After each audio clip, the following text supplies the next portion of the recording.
जय हिंद दोस्तों, काफ़ी अरसे बाद आज मुलाकात हो रही है और ये कानपुर नगर का ग्रामीण क्षेत्र है और ये मंदना पचोर बोलते हैं, ये ग्राम सभा पचोर पड़ती है। ये कानपुर नगर का ग्रामीण क्षेत्र है और हम क्या बताने जा रहे हैं, हम ये दिखाना चाहते हैं कि ये लगाइए थोड़ा सा कैमरा, बेटा ये कैमरा दिखाइए, घुमाइए। ये गेहूं की फसल है, ये गेहूं की फसल है और इसका आप अनुमान ऐसे लगा सकते हैं कि ये गेहूं की जो फसल है इसका हस्र क्या हुआ।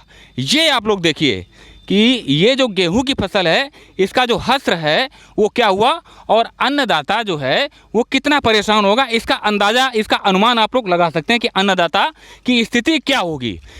अब रही बात ये देखिए, ये जो है ये गेहूं की फसल है और इसमें आप ये देखिए कि ये जो बाली आप देख रहे हैं गेहूं की, दूर ले जाइए कैमरा, दूर ही रखिए बेटा।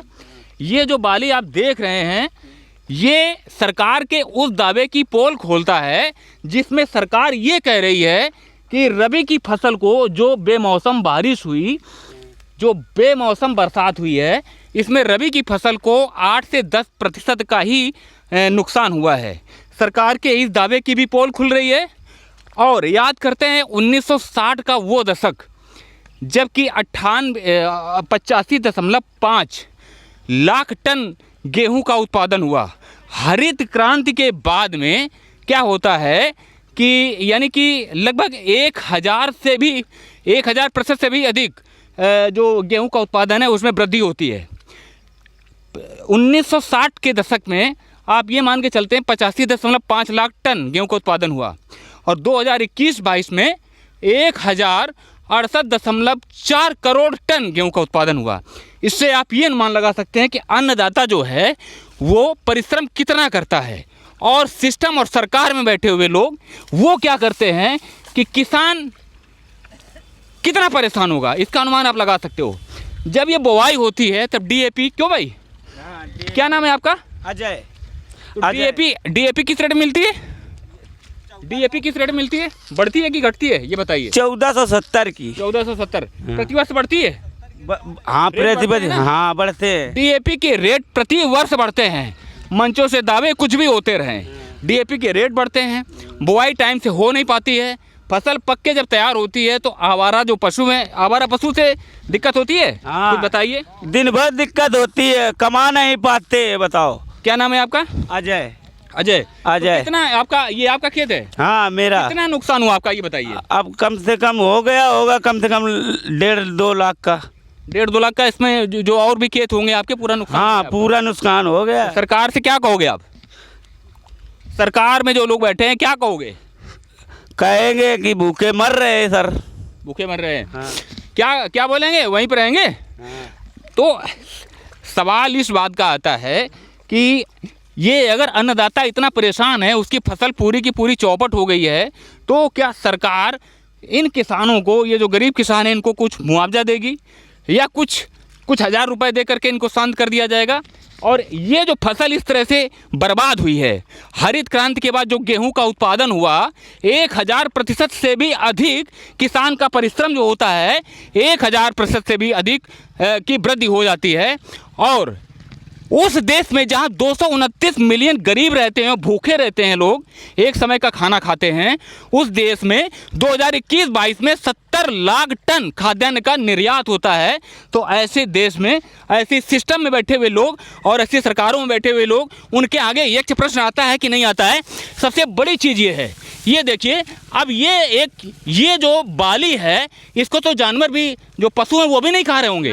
अब जब इसको पशु भी नहीं खा रहे हैं, मुंह नहीं मार रहे हैं, तो इसका जो आटा होगा ये कितना आटा होगा और मनुष्यों के खाने के काबिल होगा भी या नहीं, सबसे बड़ा प्रश्न है। नोटों से जेब कितनी भी भरी, नोटों से जेब कितनी भी भरी रहे, जब फसल ही नहीं होगी, जब अन्नदाता परेशान होगा तो लोग खाएंगे क्या? भोजन में मिलेगा क्या? उनकी थाली में रोटियां होंगी या नहीं, सबसे बड़ा यह प्रश्न है। और क्या बताएंगे भैया, बताइए कितने बीघा गेहूं की खेती की आपने? कम से कम जो है 5-6 बीघा लग। 5-6 बीघा गेहूं खेती है आपकी? हाँ 5-6 तो बीघा। कितनी मड़ाई हुई? अबे मड़ाई कहाँ है, अबे तो सब पड़ी है। सब ऐसे ही पड़ी है। हाँ सब पड़ी है ये तो सब। सरकार से क्या कहेंगे आप? अब यही कहेंगे कि वो आए नंबर है कि सल्फाज खा लो और का कही अब वो आए रहेगा चारा तो भुखमरी के हालात हो गए हैं। भुखमरी के हालात हो गए। बिल्कुल भूखमरी समझ लो कि बिल्कुल जो सल्फाज खा के ना जो कगार पर कुछ कर नहीं सकते। अच्छा, कितने प्रतिशत आपकी कटाई मड़ाई आपके क्षेत्र में हो गई होगी? आबे मड़ाई बहुत परी है अपने खिन। कितना फिर भी? आबे 70% मड़ाई हो अभी शेष है। हाँ है। कई जगह किसानों से बातें की, अभी कई जगह सिवली क्षेत्र से, कानपुर देहात का क्षेत्र है ये, सिवली क्षेत्र से हम आए और कई जगह किसानों से हमने बातें की। इससे एक अनुमान ये लगता है कि लगभग 65 से 70% अभी कटाई और मड़ाई शेष है और बाकी का हस्र जो है वो इस तरह से, ये देख सकते हैं आप लोग। ये देखिए कि बाकी जो किसान का, अन्नदाता का जो परिश्रम है उसमें ओलावृष्टि और जो बेमौसम बारिश हुई उसमें इस तरह से बर्बादी हो गई।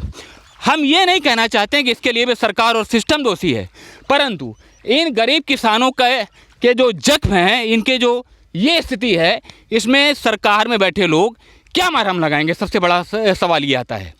हरित क्रांति की शुरुआत होती है, उसमें किसान 1000% से भी अधिक का अन्न उत्पादन करके देता है। तो किसान भी किसी चीज़ का हकदार है अथवा नहीं?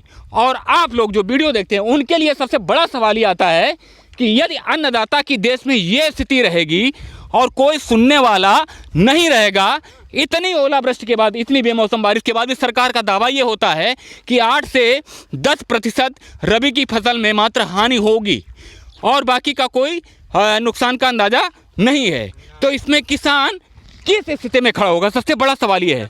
और आप लोग ऐसे परेशान अन्नदाता के लिए, ऐसे किसान के बारे में आप लोग क्या सोचते हैं वो कमेंट बॉक्स में कमेंट करें। और यदि अन्नदाता की यही स्थिति रही तो थाली हमारी खाली रहेगी या नहीं? इन्हीं सवालों के साथ भारत भाग्य विधाता के लिए कानपुर नगर के ग्रामीण क्षेत्र से जय हिंद।